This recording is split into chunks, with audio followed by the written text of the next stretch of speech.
ಪ್ರಕ್ರಿಯೆ ಪ್ರಾರಂಭವಾಗುತ್ತೆ. ಈಗಷ್ಟೇ ದರ್ಶನ್ ಹಾಗೆ ವಿನಯ್ ಪ್ರಕರಣದ A2, ಪ್ರಕರಣದ A10, ಆರೋಪಿ ಸಂಖ್ಯೆ 2, ಆರೋಪಿ ಸಂಖ್ಯೆ 10 ಇಬ್ಬರನ್ನ ಕೂಡ ಇದೀಗ ಸ್ಟೋನಿ ಬ್ರೂಕ್ ರೆಸ್ಟೋ ಬಾರ್ಗೆ ಕರ್ಕೊಂಡು ಹೋಗಿದ್ದಾರೆ. ನೋಡಿ ಎಂಥ ಅವಸ್ಥೆ. ವಿನಯ್ ಓನರ್ ರೆಸ್ಟೋ ಬಾರ್ನದ್ದು. ದರ್ಪದಿಂದ ಪ್ರತಿದಿನ ಇಲ್ಲಿ ಬರ್ತಾ ಇದ್ರು ಬಾಸ್ ರೀತಿಯಲ್ಲಿ, ಅಂದ್ರೆ ಓನರ್ ನಾನು, ಈ ಜಾಗದ ಒಡೆಯ ಅಂತ. ಇವತ್ತು ಆರೋಪಿಯಾಗಿ ಬಂದಿದ್ದಾರೆ ಕೊಲೆ ಕೇಸ್ನಲ್ಲಿ. ತಮ್ಮದೇ ಒಡೆತನದ ರೆಸ್ಟೋ ಬಾರ್ಗೆ ವಿನಯ್. ನೇರ ಪ್ರಸಾರದ ದೃಶ್ಯದಲ್ಲಿ ಗಮನಿಸ್ತಾ ಇದ್ದೀರಿ. ಪೊಲೀಸರು ತಲಾಶ್ ಮುಂದುವರೆಸಿದ್ದಾರೆ. ದರ್ಶನ್ ಹಾಗೆ ವಿನಯ್ ಇಬ್ಬರ ಸಮ್ಮುಖದಲ್ಲಿ ಸ್ಪಾಟ್ ಮಹಜರನ್ನ ಮಾಡಲಾಗ್ತಾ ಇದೆ. ಯಾವಾಗ ಬಂದಿದ್ರಿ, ಎಲ್ಲಿ ಕೂತಿದ್ರಿ, ಎಷ್ಟೊತ್ತಿಂದ ಎಷ್ಟೊತ್ತವರೆಗೂ ಇದ್ರಿ, ಯಾರೆಲ್ಲ ನಿಮ್ಮ ಜೊತೆ ಇದ್ರು, ಚಿಕ್ಕಣ್ಣ ಎಷ್ಟೊತ್ತಿಗೆ ಬಂದ್ರು ಹೋದ್ರು, ಅವ್ರ ಜೊತೆ ಇಲ್ಲೇನು ಮಾತುಕತೆ ಆಯಿತು, ಈ ರೇಣುಕಾಸ್ವಾಮಿ ಕೊಲೆ ವಿಚಾರಕ್ಕೆ ಸಂಬಂಧಪಟ್ಟಂತೆ ಇಲ್ಲೇನಾದ್ರೂ ಮಾತುಕತೆ ಆಗಿತ್ತಾ, ಇದೆಲ್ಲದರ ಬಗ್ಗೆ ಮಾಹಿತಿಯನ್ನ ಕಲೆ ಹಾಕ್ತಾರೆ.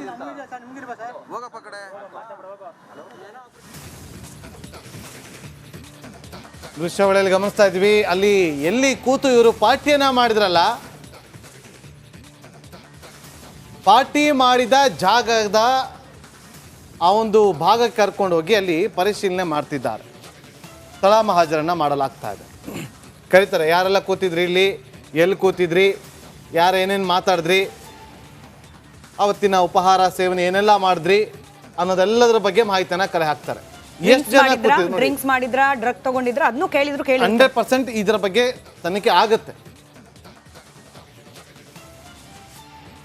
ರಿಪಬ್ಲಿಕ್ ಕನ್ನಡದ 2 ಕ್ಯಾಮೆರಾಗಳು ಸತತವಾಗಿ ಅಲ್ಲಿ ನಡೀತಿರುವ ಪ್ರತಿಯೊಂದು ಅಪ್ಡೇಟ್ಸ್ ಅನ್ನ ನಿಮ್ವರೆಗೂ ತಲುಪಿಸ್ತಾ ಇದೆ. ಕ್ಯಾಮೆರಾ 1 ಸ್ಟೋನಿ ಬ್ರೂಕ್ ರೆಸ್ಟೋ ಬಾರ್ನ ಹೊರಗಿನ ಚಟುವಟಿಕೆಗಳ ದೃಶ್ಯವನ್ನ ನಿಮ್ಮವರೆಗೂ ತಲುಪಿಸೋ ಪ್ರಯತ್ನ.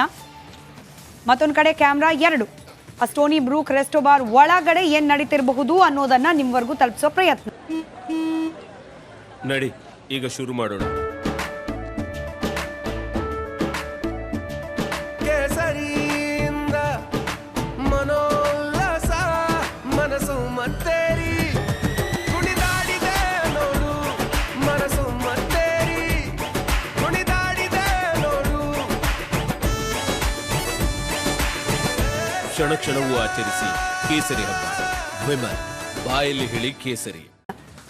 ಪೊಲೀಸರ ಭದ್ರತೆ ನಾವಾಗಲೇ ಹೇಳಿದ ಹಾಗೆ ಸ್ಪಾಟ್ ಮಹಜರು ಪ್ರಕ್ರಿಯೆ ಸಂದರ್ಭದಲ್ಲಿ ಮೀಡಿಯಾಗಳಿಗೆ ಅಲೋ ಇರೋದಿಲ್ಲ. ಮಾಧ್ಯಮಗಳ ಕ್ಯಾಮ್ರಾ ಮುಂದೆ ನಡೆಸುವಂತಹ ಪ್ರಕ್ರಿಯೆ ಅಲ್ಲ ಅದು.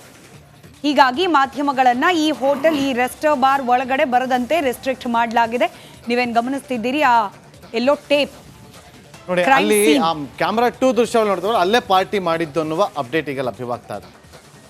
ಅದು ಒಂದು ರೀತಿಯಲ್ಲಿ ಅವರ ಆಫೀಸ್ ಥರ ಮಾಡ್ಕೊಂಡಿದ್ರು ಅನ್ನೋ ಮಾಹಿತಿ.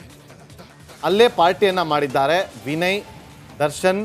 ಅಲ್ಲಿ ಪಾರ್ಟಿಯಲ್ಲಿ ಚಿಕ್ಕಣ್ಣ ಇದ್ರಂತೆ, ಜೊತೆಗೆ ಸಿನಿಮಾ ಪ್ರೊಡ್ಯೂಸರ್ ಇದ್ರಂತೆ, ಜೊತೆಯಲ್ಲಿ ಯಾರೆಲ್ಲ ಇದ್ರು ಎಲ್ಲವೂ ಕೂಡ ಗೊತ್ತಾಗುತ್ತೆ. CCTV ಫುಟೇಜನ್ನು ಆಲ್ರೆಡಿ ಪೊಲೀಸರು ಪರಿಶೀಲನೆ ಮಾಡಿದ್ದಾರೆ.